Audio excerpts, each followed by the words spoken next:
నమస్తే, నేను మీ Pravalika. Welcome to Kiran TV. ప్రస్తుతం మనతో పాటు ప్రముఖ ఆధ్యాత్మికవేత్త, జ్యోతిష్య, వాస్తు పండితులు ప్రొఫెసర్ ముల్లపూడి సత్యనారాయణ మూర్తి గారు ఉన్నారు. నమస్కారం సార్. నమస్కారం మా ప్రవళిక. సార్, ఈ మధ్య మనం చూస్తుంది ఏంటి అని అంటే అఘోరి. అంటే మనకి ఇంతకుముందు ఒక 2-3 మంత్స్ వరకు బాగా హల్చల్ చేసింది. అయితే మళ్ళీ ఇప్పుడు ఇంకొక కొత్త టాపిక్తో ఇంకొకటి వచ్చిందనమాట. ఏంటి, మన బీటెక్ చదువుతున్న వర్షిణి అనే అమ్మాయి తన దగ్గరికి శిష్యరికానికి వెళ్ళడము అనేది జరిగింది. అంటే తనే కాదు, ఇంకా 11 మంది ఉన్నారు తన దగ్గర అనేసి కూడా అంటున్నారు. అయితే ఇప్పుడు నాకున్న డౌట్ ఏంటి అని అంటే, మనం ఎన్నో మీడియాస్లో చూసాము. అంటే తను రియలా, ఫేకా, ఇంకొకట అనేది తట్టుకోలేక తను వెళ్ళిపోయారనమాట. మన మీడియా వాళ్ళు వేసిన క్వశ్చన్స్కే జరిగింది. అయితే ఇప్పుడు తనకి ఎక్స్పీరియన్స్ లేదు, ఎలా ఉండాలి, ఒక అఘోరి ఇలా ఉండాలి, ఇలా ఉండకూడదు అనేసి ఎంతోమంది చెప్పారు. అయితే అంటే ఆ క్లారిటీ లేని వాళ్ళ దగ్గరే మళ్ళీ శిష్యరికం అని చెప్పేసి వెళ్ళడము, అది కూడా చదువుకున్న పిల్లలు. ఇప్పుడు చదువు లేదు అని అంటే మనం ఓకే, ఏదో నమ్మేశారు వాళ్ళని, వెళ్ళిపోయారు అని అనుకోవచ్చు. చదువుకున్న వాళ్ళు కూడా వెళ్తున్నారు. అంటే దీన్ని మనం ఎలా చూడొచ్చు అంటారు గురుగారు? అదే కదమ్మా మన దేశ దౌర్భాగ్యం. చదువుకున్న పిల్ల Varshini, BTech second year, very intelligent. కేవలం బీటెక్ సెకండ్ ఇయర్ కాదు, ఆమె ఇంటర్వ్యూస్ చూశాను నేను. అద్భుతంగా చెప్తోంది మన మీడియాకి. నేను కావాలని వెళ్ళాను, నేర్చుకోవాలని వెళ్ళాను, మా అమ్మ మా నాన్నని బాధ పెట్టడం కాదు, సాధన నేర్చుకోవాలని వెళ్ళాను అంటది. అయితే సాధన నేర్చుకోవడం తప్పనట్లేదు, కానీ ఇప్పుడు మనం ఇప్పుడు సొసైటీ ఎవరినైతే ఇది కాదు అని వేలు పెట్టి చూపించిన వాళ్ళ దగ్గరికి, అంటే అంత ఎక్స్పీరియన్స్ లేదు, అంత నాలెడ్జ్ లేని వాళ్ళ దగ్గరికి వెళ్ళడం కరెక్టే అంటారా? కాదు, కరెక్ట్ ఎప్పటికీ కాదు. ఆమె చేసింది రాంగ్ స్టెప్. అయితే సాధన నేర్చుకుంటాను అనే భ్రమలో వెళ్ళింది. అయితే ఇక్కడ ఏంటి, సాధన నేర్పడానికి ఆ గురువుకే రాదుగా. మ్యాథమెటిక్స్ ట్యూషన్లో నేను నేర్చుకుంటానని చెప్పి సోషల్ టీచర్ దగ్గరికి వెళ్తే ఎలా వస్తుంది సబ్జెక్టు? లెక్కల మాస్టర్ దగ్గరికి వెళ్ళాలి. పోతే సోషల్ మాస్టర్ 4 ముక్కలన్నా చెప్తాడు. ఇక్కడ ఈ అఘోరికి అసలు అది అఘోరియే కాదు. ఫస్ట్ పాయింట్, ట్రాన్స్జెండర్ శ్రీనివాస్ అన్నారు. అఘోరి అంటే మహాత్ములమ్మ. మొట్టమొదట అఘోరి పరమేశ్వరుడు. అఘోరీలు అంటే ఏంటి, సాక్రిఫైస్ చేస్తారు వాళ్ళు, తపో సాధన చేస్తారు. వాళ్ళకి మనం చేతులెత్తి దండం పెట్టాలి. వాళ్ళు ఇప్పుడు చూస్తున్నట్టుగా ఈ శ్రీనివాస్ ఆ ట్రాన్స్జెండర్ అఘోరి అనడానికి కూడా నాకు మా నోరు రావట్లేదు. వాడు స్నానం చేయడు, ఫస్ట్ పాయింట్. ఇప్పుడు వీళ్ళందరూ ఎవరైతే అఘోరీలు అని చెప్పుకుంటున్నారో వీళ్ళెవరో సంవత్సరాలు స్నానం చేయరని వాళ్ళే చెప్పుకుంటున్నారు. విభూతులు బాడీ నిండా రాసుకుంటారు. తర్వాత నెక్స్ట్ ఇక శవ మాంసాలు తింటామని వాళ్ళే చెప్పుకుంటున్నారు. ఉత్తినే భయపెడుతున్నారు. శవాల మాంసాలు ఎక్కడ దొరుకుతాయి వాళ్ళకి? ఆ కుక్కలు, నక్కలు ఇవన్నీ చచ్చిపోయిన యానిమల్ కార్కాసెస్ అంటారు, యానిమల్ బాడీస్, చచ్చిపోయిన బాడీస్, అవి తింటారు. శవాన్ని వెళ్తే కాటికాపర్ తంతాడు. ఇప్పుడు ఒక డెడ్ బాడీ కప్పెట్టేసిందని తవ్వాలంటే ఆర్డీఓ, తహసీల్దార్, వీళ్ళంతా పోలీస్ ఇన్స్పెక్టర్, ఎస్ఐ వీళ్ళంతా ఉంటేనే పంచనామా చేస్తేనే కానీ బాడీని తీరు. వీళ్ళకి ఎక్కడ దొరుకుతాయమ్మా? మిగతా అన్నీ కాల్ చేస్తారు. ఆ కాల్ చేసి వదిలేసి వెళ్ళిపోతే వీళ్ళు ఏమన్నా తింటూ ఉంటే అక్కడ కాటికాపర్ ఉంటాడు కదా. అంత సొల్లు కబుర్లు అనమాట. తర్వాత నెక్స్ట్ కపాలాలు పెట్టుకుంటారు. కారు నిండా కపాలాలు పెట్టుకుంది. ఆ కపాలం పెట్టుకుని తాగుతారు అందులో నీళ్లు. అన్నం తింటా ఉంటారు కొంతమంది, మందు తాగుతా మళ్ళీ ఇంకా మందు డైలీ ఎప్పుడు చూసినా మందు తాగుతా ఉంటున్నారు. ఇదే శివుడిని ఆరాధించే విధానం. అంటే ఏమన్నా అంటే తంత్రం అంటారు. తంత్రం అంటే ఏంటి? ఎవరికి ఇష్టం వచ్చినట్టు అటు చెప్పేసుకోవడం, ఎవరికి ఇష్టం వచ్చినట్టు అటు చేసేసుకోవడం. No codes, no conducts, no morals, nothing doing, no guru. కాబట్టి ఇక్కడ కేనారాం ఆశ్రమం, అఘోరి ఆశ్రమం అని కాశీలో ఉంది. వాళ్ళు ఎలా చేయరే? అది మోస్ట్ సిస్టమేటిక్ ఆశ్రమం. వాళ్ళు కేనారాం అనేటటువంటి ఆయన పెద్ద అఘోరి. కాశీలో ఇప్పటికీ ఉంది ఆశ్రమం. ఆశ్రమంలో ఎవరు కూడా ఇలాగా ఉండరు. ఈమె చెప్తున్నట్టు ఏం చేయరు. స్నానాలు చేస్తారు, చక్కగా మనకలాగే ఉంటారు, బట్టలు కట్టుకుంటారు. మొన్నటిదాకా ఈమె అఘోరి బట్టలు కట్టుకునేది కాదు, ఏదో పబ్లిసిటీ. ఆ తర్వాత సిస్టమేటిక్గా ఉంటారు. విమలానంద అని చెప్పేసి ఒక స్వామి యూట్యూబ్లో కొడితే వస్తుంది. శవ సాధన చేశాడు అఘోరీల్లో. ఇంత ఎత్తు లెగుస్తాడు, వీడేం వేస్తాడు, వీడు బాగుందా? కాబట్టి వీళ్ళకి ఏమీ రావు. అది పూర్వకాలం వాళ్ళు కాబట్టి ఒక సిస్టమేటిక్ పద్ధతిలో వెళ్ళేవారు. ఇకపోతే వీడేం చేశాడు, 4 నెలలు హల్చల్ చేశాడు. హల్చల్ చేసి మీడియా అడిగిన ప్రశ్నలకు పారిపోయాడు. బాగానే ఉంది. పారిపోయిన తర్వాత వీడికి తెలిసిందల్లా సాధన లేదు, గేదన లేదు, ఒకటే మాట అంటాడు, సనాతన ధర్మం. అందరికీ ఇది కామన్ డైలాగ్ అయిపోయింది. రెండవది, వేముల వాళ్ళలో ఉన్నటువంటి మసీద్ ఎందుకు తీసేయాలన్నాడు. మరి ఎందుకు, ఏమైంది తీసేసాడు? మరి వాడి వల్ల కాదు. ఇది రెండవది ఎందువలన ఇది ఇండియన్ ముస్లిమ్స్ కట్టింది కాదు పాపం అది. ఎప్పటి నుంచో ఔరంగజేబ్ పడగొట్టేసిన తర్వాత అప్పుడు పాత మొఘలర్ ఎంపరర్స్ కట్టారు. ఇప్పుడున్న మనతో పాటు నివసిస్తున్నటువంటి ముస్లిమ్స్ కాదు పాపం. కాబట్టి అది అన్నాడు. మూడోది ఏమంటాడు, ఏమన్నా అంటే త్యాగం చేస్తున్నాను, త్యాగం అంటాడు. ఏం అఘోరి అంటే త్యాగం అంటాడు. ఏం త్యాగం చేశాడు? గొడ్డలు త్యాగం చేశాడు మొన్నటిదాకా. ఆ హిమాలయ ఒక ప్రభాకర్ వచ్చి చెప్పిన తర్వాత బట్టలు కట్టుకుంటున్నాడు. ఆ టైంలో ఈ వర్షిణి పరిచయం అయింది. అమ్మా ఇలా కదమ్మా, నువ్వు బట్టలు కట్టుకోవాలమ్మా అని చెప్పేసి మాట్లాడింది. నీ ఫోన్ నెంబర్ ఇవ్వమ్మా అని ఆమె అడిగింది. అఘోరి ఇచ్చుకున్నారు. రోజు చాటింగ్లు చేసుకున్నారు, మాట్లాడుకున్నారు. మైండ్ మార్చారు, తీసుకుపోయింది. ఏం జరిగింది? ఇక్కడ సాధన చేయాలనుకుంటే ఆ బుద్ధి లేని వర్షిణి ఏం చేయాలా? ఇక్కడ స్వామి వివేకానంద రామకృష్ణ ఆశ్రమం ఉంది. రామకృష్ణ పరమహంస కనబడలేదు ఆ పిల్లకి. వివేకానందుడు మేధావిగా కనబడలేదు, సిస్టమేటిక్ పర్సన్గా కనబడలేదు. ఈ అఘోరిగాడు బాగా క్లియర్గా కనబడ్డాడు. ఆ పిల్లకి ఒక అన్న ఉన్నాడు, పెంచుకున్న అన్న, సొంత అన్న అంట. తల్లిదండ్రులు ఉన్నారు. వీళ్ళు ఇంటికి తీసుకెళ్లారు. వస్తే ఆ ఊరు తీసుకెళ్ళి ఏదో పెట్రోల్ అయిపోయిందని ఏదో సమ్ ఇన్సిడెంట్ చెప్తుంది. అక్కడికి వస్తే రమ్మన్నారంట. వెళ్తే ఇంట్లో పెట్టుకున్నారు. వాళ్ళ తల్లిదండ్రులకు ఒక బుద్ధి లేని విధవలు వాళ్ళు. బుద్ధున్న విధవలు అయితే అలాంటి వాళ్ళని ఎలాగ తీసుకెళ్తారా? తీసుకెళ్లారు. తీసుకెళ్ళి వీళ్ళంతా ఉంచుకున్నారు. వాళ్ళకి మంచి పని అయింది.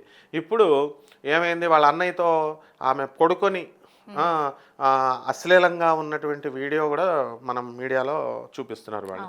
ఇదే అఘోరి చేసే పనులు. కాబట్టి అలాంటివి నేర్పడానికా వీళ్ళు వెళ్ళింది. అఘోరి విద్య అంటే ఏంటి? సాధన నేర్చుకోవాలంటే దానికి కొన్ని ప్రిన్సిపల్స్ ఉంటాయి. విద్యకి ఒక డిసిప్లిన్ ఉంటుంది. ఏదీ లేదు వాళ్ళ దగ్గర.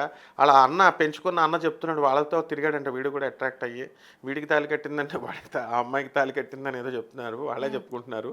ఆ అఘోరి అయితే ఇంకా గ్రేట్. వాడైతే ఏకంగా 11 మంది ఇంకా నేను ట్రైనింగ్ ఇచ్చేవాళ్ళు ఉన్నారన్నాడు. బెస్ట్ టీచర్ అవార్డు ఇవ్వాలి వాడికి ఇంకా ఈ అఘోరి సిస్టంలో.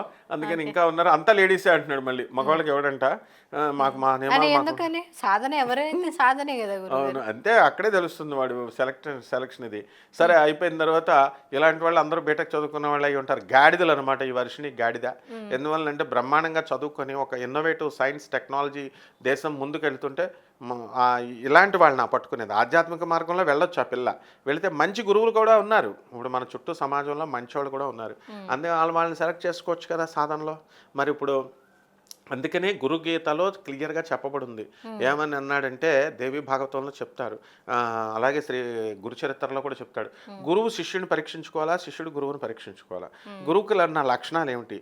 త్యాగం ఉండాలా, తర్వాత శిష్యుడి మీద వాత్సల్యం ఉండాలా, ప్రేమ ఉండాలా, కోపం ఉండకూడదు, పేషెన్స్ ఉండాలా, ఇలా త్యాగబుద్ధి ఉండాలి, నేర్పే బుద్ధి, తర్వాత శక్తులు ఉండాలా, సనాతన సాంప్రదాయం సాధన ఉండాలి, మెయిన్గా వాడు అనుష్ఠానం ఉండాలా. ఇవన్నీ ఉంటే గురువు అవుతాడు. ఇక్కడ శిష్యుడు గురుభక్తి ఉండాలా. ఏమంటే గురుగారు అని అందరూ అడుగుతారు, గురుగారు అని. అప్పుడు దేవుడి మీద ప్రేమతో వెళ్తున్నట్టు గుళ్ళకి వెళ్తారు. ఉత్తనే ఏదో ఎక్స్కర్షన్ హనీమూన్ కోసం వెళ్తున్నట్టు వెళ్తారు. ఈరోజు ఉగాది మేము వెళ్ళాలా గుళ్ళకి, అంతే అనమాట. అంతేగాని నిజంగా భక్తితో సాక్రిఫైస్ చేసేస్తున్నాడు దేవుడికి. ఎవడు మేము ఎన్ని కాలం నుంచి పూజ చేస్తున్నామండి, మాకు ఒక వరమే లేదు దేవుడు అనేసి మళ్ళీ దేవుడి మీద నిందేసేస్తారు. దేవుడికి ఏదో వీళ్ళు ఏదో చేసేస్తున్నట్టు. ఆ విధంగా ఈ అఘోరీలు ఏం చేస్తారంటే వీళ్ళంతా ఈ శిష్యుడు కూడా గురుభక్తి ఉండాలి, గురువు మీద ప్రేమ ఉండాలి, సాక్రిఫైస్ ఉండాలి, నేర్చుకోవాలనే జిజ్ఞాస ఉండాలా, శాస్త్రాల మీద పట్టు, నేర్చుకోవాలనే కసి ఉండాలా. ఇవన్నీ లక్షణాల కింద చెప్పాడు. త్యాగబుద్ధి ఉండాలి ఇద్దరికి. దేశానికి పరోపకారానికి ఉపయోగించాలి, స్వార్థానికి కాదు. ఇలాంటి లక్షణాలు ఉన్న గురువుని శిష్యుడి కింద పరీక్షించుకొని ఆ తర్వాత ఎప్పుడో సంవత్సరానికో ఎన్నో రోజులకి మనం గురువులు అంగీకరిస్తారు. అప్పుడు వీళ్ళు శిష్యర్కం చేస్తారు. ఈ మధ్యకాలంలో కొన్ని గాడిద గురువులు కూడా తయారయ్యారు. ఆ గాడిద గురువుల్లో ఈ అఘోరి గాడిదలు అనమాట. నేను అవన్నీ శిష్యుడి కింద చేర్చుకోను. ఎందుకనంటే ఆ భారం నేను మొయ్యలేను. ఏంటి వీడు గొట్టంగాడు. అందుకే జగద్గురువు అయినటువంటి ఆదిశంకరాచార్యులు వారు ఏం చెప్తారంటే, ఎవడు గురువు ఎవడు శిష్యుడు కోహం, ఎవరు మనం, అంత అహం బ్రహ్మాస్మి, అంతా పరమేశ్వరులం, మనమే దేవుళ్ళం అంటాడు ఆయన. అంటే మన శిష్యుడిలో ఉన్న ఆత్మ, గురువులో ఉన్న ఆత్మ రెండూ ఒకటే. కాబట్టి ఆ రెండు ఆత్మలు ఒకటే అయినప్పుడు గురువు ఎవరు, శిష్యుడు తాను, ఇద్దరు ఒకటే, పరమాత్మే. అందువలన నో గురువు పేరుకి బాడీ లాగా ఉన్నారండి. మంచి చెప్పేవాడు ఎవడైనా గురువే. కానీ ఈ గురువులే బిల్డప్ ఇస్తూ ఫోజు కొడుతూ నేను శిష్యులను తయారు చేయను, నేను మళ్ళీ వాళ్ళ అనుష్ఠానం మానేస్తే నేను చేసుకోవాలి, బిల్డప్ మాటలు అన్నమాట. అందువలన ఈ ప్రపంచంలో బ్రహ్మ విష్ణు మహేశ్వర తత్వమే గురుత్వం. మొట్టమొదటి గురువు ఆది గురువు పరమేశ్వరుడు, తర్వాత జగద్గురువు శ్రీకృష్ణ పరమాత్మ, తర్వాత ఆదిశంకరాచార్యుల వారే శివుడు ఆదిశంకరాచార్యులుగా వచ్చాడు. ఆ తర్వాత దత్తాత్రేయ స్వాముల వారు బ్రహ్మ విష్ణు మహేశ్వర తత్వంతో వచ్చారు. దక్షిణామూర్తి, రాఘవేంద్రుడు, వీరబ్రహ్మేంద్ర స్వాముల వారు, వీళ్ళు జగద్గురువులు, వీళ్ళ గురువులు. మరి రామానుజాచార్యుల వారు, వీళ్ళంతా కూడా. మరి అలాంటిది మానేసి ఇప్పుడు ఏమండి గురుగారు అని వీళ్ళు అడగడం, వీళ్ళేమో అశాస్త్రీయంగా వీళ్ళు బోధించేటటువంటి వాళ్ళని సెలెక్ట్ చేసుకుంది. మనం కూడా జగద్గురువు ఏ గురువు దొరకలేదు అనుకో అమ్మా, జగద్గురువు ఆదిశంకరాచార్యులు ఫోటో పెట్టుకోవాలా, సాధన చేయాలా, అడగొచ్చు. ఏమండి గురువు ఎలాగండి, ఏమైనా ప్రొసీజర్స్ ఉన్నాయా అండి అంటే, నువ్వు బీటెక్ చేరేటప్పుడు ఏమడుగుతావు, ఐ వాంట్ టాప్ 10 కాలేజెస్ అంటావు. ఎంఎస్ వెళ్తే I want Stanford university, MIT, Cambridge university అంటావు. ఓకే, నీకు యూనివర్సిటీలో సీట్ వస్తుందా? రాదు, నీకున్న కెపాసిటీకి రాదు. జగద్గురువులు అనేవాళ్ళు Cambridge university, Stanford universities, IITs, IIMs లాంటి వాళ్ళు, అందులో సీట్ రావడం చాలా కష్టం. నీకు వచ్చింది. జగద్గురు ఆదిశంకరాచార్యుల వారు ఛాన్స్ ఇచ్చాడు కృష్ణుడు, ఎవరికి వాళ్ళే మీరంతా నా శిష్యుల కింద నా జారొచ్చురా, మీరంతా చక్కగా చేసుకోండి అని. మనం కూడా ఐఐటి అని చేరిపోయి చదివినంత మాత్రాన ఫెయిల్ అయిపోయి బ్యాక్లాగ్స్ ఉన్న వాళ్ళు 100 మంది ఉన్నారు. చదవాలి కదా. ఆ శిష్యకుల్లో ఆ నిజమైన తృప్తి, ఆ నిజమైన సేవ, సాక్రిఫైస్ పేద ప్రజలకు చేయమని చెప్పి జగద్గురువులు చెప్తారు. అంటే జెన్యూన్ గా ప్రాక్టీస్ చేస్తేనే వస్తుంది. ఎంత మనం అక్కడ జాయిన్ అయినా మనం చదవకపోతే రాదు కదా. అందువల్ల జగద్గురువుల ఐడియాలజీ ఏంటి, ఇప్పుడున్నటువంటి మన స్వామీజీలు, ఇప్పుడున్న బాబాలు, ఇప్పుడున్నటువంటి వాళ్ళే ఏం చెప్తున్నారు, రామేశ్వరంలో రాముడు కట్టలేదని మన జీర స్వామి వారు చెప్పారు. ఇగో రామానుజాచార్య శివుడు అసలు శివుడిని పూజ చేయలేదని ఇలా చెప్తుంటే ఎట్లా? వాళ్ళు చిన్నజీర స్వామి వారు మంచి ఉద్దేశంతో చెప్పారు, కానీ ప్రజలకు ఎలాగ అర్థమవుతుంది, వాళ్ళు అరే ఈయనకి శివుడు అంటే పడదేమో అందుకని ఇలా చెప్తున్నారేమో అని అనుకుంటారు కదా. కాబట్టి జగద్గురువుల ట్రైనింగ్ అలా ఉంటుంది. రామానుజాచార్యులు వారు జగద్గురువు, అందులో డౌటే లేదు. శంకరాచార్యులు వారు ఆయన కంటే ముందు జగద్గురువు, అందులో డౌటే లేదు. కాబట్టి జగద్గురువుల ట్రైనింగ్ ఎలా ఉంటుందంటే, వీళ్ళు ఆ యూనివర్సిటీస్లో చేరినప్పుడు దేశానికి సేవ చేయాలి, ఫస్ట్ పేద ప్రజలకు సేవ చేయాలి. దిస్ ఇస్ ద, నీకు ఎంత తెలివి, ఎంత ఉన్నా అనవసరం. ఫర్ ఎగ్జాంపుల్ నేను చెప్తాను, మా ప్రిన్సిపల్ మేడం ఉన్నారు. మా ప్రిన్సిపల్ మేడం ఏం చెప్తారంటే, నార్త్ ఇండియన్ ఢిల్లీ కేంద్రీయ విద్యాలయం నుంచి వచ్చారు. ఓకే, వస్తే ఒక అడ్మిషన్ వచ్చాడు, ఆడు చిన్న బుడతను తీసుకొచ్చాడు పిల్లని చేర్పించడానికి. వచ్చి ఎవరంటున్నాడు, మా అమ్మాయి చాలా తెలివైంది, కోతలకు వస్తారు కదా పిల్లల కోసం, ఇంకా ఎల్కేజీలో చేరడానికి బిల్డప్లు ఇస్తున్నాడు, బాలవాటికలో చేర్చడానికి. మా అమ్మాయి చాలా గొప్పది, అన్నీ వచ్చేస్తూ మీ కాలేజీలో చేర్చుకుంటే, మీ స్కూల్లో చేర్చుకుంటే మీ స్కూల్కి పేరు వస్తుంది అని అంటే, ఆ ప్రిన్సిపల్ మేడం చాలా స్ట్రిక్ట్. మేమంతా వాళ్ళ దగ్గర పెరిగిన వాళ్ళం కాబట్టి ఆ స్ట్రిక్ట్నెస్, డిసిప్లిన్ అనేది ఉంటుంది. నీకు కూడా అంతే డిసిప్లిన్, ఎక్కువ తక్కువ మాట్లాడి తిడతావు నువ్వు, డిసిప్లిన్ యాంకర్ కాబట్టి. సో ఆమె ఏమనుందో తెలుసా నీకు, ఒక ఇన్స్టిట్యూషన్కి ఒక అమ్మాయి చేరడం వల్ల ఆమె ఎంత తెలివైందా అవ్వచ్చు, ఒక ఇన్స్టిట్యూట్కి చేరడం వల్ల ఆ ఇన్స్టిట్యూట్కి పేరు వచ్చేయడాలు, లేకపోతే ఒకళ్ళు వెళ్ళిపోవడం వల్ల ఇన్స్టిట్యూట్లకు పేరు వెళ్ళిపోవడాలు ఇలాంటివి ఉండవమ్మా. ఆల్ స్టూడెంట్స్ ఆర్ ఈక్వల్ అని క్లియర్గా చెప్పింది. ఇది అలాగే జగద్గురువుల తత్వం అంటారు దాన్ని. ఇలాంటి డిసిప్లిన్ వాళ్ళ దగ్గర మనం పెరిగితే డిసిప్లిన్ చదువు వస్తుంది. ఈ గాడిద వర్షిణి ఏం చేసింది, మంచి తెలివైంది, మంచి ఇది, ఆ అఘోరి అని చెప్పేసి ఆమె దగ్గరికి వెళ్ళిపోవడం, అక్కడ అశాస్త్రీయమైన పద్ధతులు నేర్చుకోవడము. వీళ్ళు కేవలం సాధన నేర్చుకోవడం కాదు, కేవలము వీళ్ళు వెళ్ళింది ఎందుకనంటే హోమోస్ అంటారు. హోమోస్ అంటే మగవాళ్ళు ఆడవాళ్ళని లెస్బియన్స్ అంటారు. అట్లాగే ఎల్లు ఉంటుంది అని చెప్పేసి అందరు అంటున్నారు. సో అంతకు మించి ఈ పిల్ల సాధన కోసం లేదు, ఆ గాడిద అఘోరి ఈమె సాధన నేర్పడానికి కాదు. ఇలాంటి వాళ్ళు చెడ్డ పేరు తీసుకొస్తారు సనాతన ధర్మానికి. So it is a totally wrong step. ఇంకా 11 మంది ఆమె ట్రైనింగ్ ఇస్తుందని అంటుంది, డైరెక్ట్గా చెప్తుంది. ఇప్పుడు గవర్నమెంట్ అంటే ఏంటి, సిస్టమ్ అంటే ఏంటి, గవర్నమెంట్. పోలీసు వాళ్ళు ఎందుకు వాళ్ళని చూసి చాలామంది ఎందుకు యాక్షన్ తీసుకోవట్లేదు, పోలీసు వాళ్ళు కూడా భయపడిపోతున్నారు. No, police system is governance అంటే దేవుడు, పోలీస్ సిస్టమే దేవుడు, గవర్నెన్స్ అంటే దేవుడు, జ్యుడిషియరీ అంటే దేవుడు. వాళ్ళు ఇలాంటి వాళ్ళని చూసి క్షమిస్తారనమాట, చూసి మారతారేమో అని చెప్తారు. మారకపోతే వాళ్ళే పోతారు. ఇప్పుడు అఘోరీల దగ్గర ఇంకా 11 మందికి ట్రైనింగ్ ఇచ్చేవాళ్ళు వెంటనే వాళ్ళు మానేసుకొని చక్కగా వాళ్ళ చిన్నప్పుడు పాఠాలు చెప్పినటువంటి మాస్టర్స్ దగ్గరికి వెళ్ళి వాళ్ళ సలహా ప్రకారం మంచిగా చదువుకోవడం, ఆధ్యాత్మిక మార్గంలో వెళ్ళాలంటే వెళ్ళొచ్చు. ఇప్పుడు ఇంకా అంటే 11 మంది వెళ్ళారు, ఈ అమ్మాయి వెళ్తారట, ఉన్నారండి, ట్రైనింగ్ ఇస్తుందంట, ఆన్లైన్ ఇస్తుందేమో మరి, ఆన్లైన్లో అంటే వెళ్తున్నారు అనుకుంటున్నారు కదా. సో అంటే ఇప్పుడు నెక్స్ట్ ఎవరు కూడా వెళ్ళి వాళ్ళ ఫ్యూచర్ని పాడు చేసుకోవద్దు అని అంటే మీ సైడ్ నుంచి మీరేం చెప్తారు గురుగారు? అస్సలు పాడు చేసుకోకూడదమ్మా. వాళ్ళకి ఆధ్యాత్మిక మార్గంలో వెళ్ళాలంటే రామకృష్ణ మఠాలు ఉన్నాయి, మనకి ఎన్నో ఆశ్రమాలు ఉన్నాయి, ఆనంద్ మార్గ్ ఉంది, బ్రహ్మకుమారీస్ ఉంది, సిస్టమేటిక్ ఆర్గనైజేషన్స్. కాంట్రవర్సీస్ ఉంటే ఉండొచ్చు, but they are all good ashrams. Dayanand Saraswati ఇలాగా ఎన్నో ఇన్స్టిట్యూట్స్ ఉన్నాయి, పరమహంస యోగానందుల వారివి. So they can join Shri Shri Ravishankarji ఆశ్రమం. ఏముంది, వాసుదేవ్ జగ్గి, ఇంతమంది లేవా? వీళ్ళంతా సిస్టమేటిక్ గురువులు కదా? లేదా మామూలు మన పంతులు గారు ఇప్పుడు మనకి చెప్తున్నటువంటి గురువులు వీళ్ళంతా రాక్షసుల వీళ్ళు? ఇప్పుడు మనకి మీడియాలో చెప్తున్న గురువులు ఉన్నారు చక్కగా, వాళ్ళంతా మంచివాళ్లే కదమ్మా, మంచిగా చెప్తున్నారు, బోధిస్తున్నారు అంతా.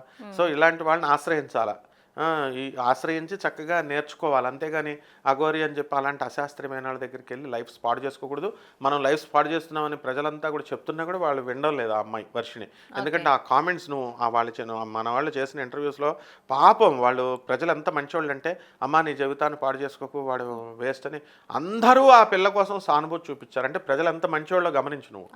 వాళ్ళు ఒక్కళ్ళు కూడా నీకు బుద్ధి వస్తుందిలే, తర్వాత వస్తుందిలే, మీ అమ్మ మీ నాన్న గుర్తొస్తాడో 2 సంవత్సరాలు ఆగు ఇలా పెట్టారు. అందరూ ఆమె శ్రేయస్సు కోరుకునే వాళ్ళే, కానీ ఆమె మాత్రము వాడినే గుడ్డిగా నమ్ముతుంది. అందుకనే లవ్ ఇస్ బ్లైండ్ అన్నారు. అందువల్లనే వాళ్ళిద్దరు టాప్ లవర్స్ అనమాట, ఆదర్శవాదులు వాళ్ళిద్దరు.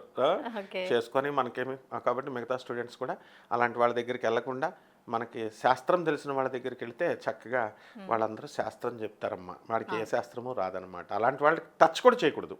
ఓకే, ధన్యవాదాలు గురుగారు. ధన్యవాదాలు. చూసారు కదా, మీరు గురుగారిని సంప్రదించాలి అనుకుంటే స్క్రీన్ పైన ఉన్న నంబర్స్కి కాంటాక్ట్ అవ్వండి. ఈ వీడియో కనుక నచ్చినట్లయితే లైక్ చేయండి, షేర్ చేయండి. మరిన్ని ఇలాంటి వీడియోస్ కోసం మా ఛానల్ని సబ్స్క్రైబ్ చేసుకోండి. Thank you.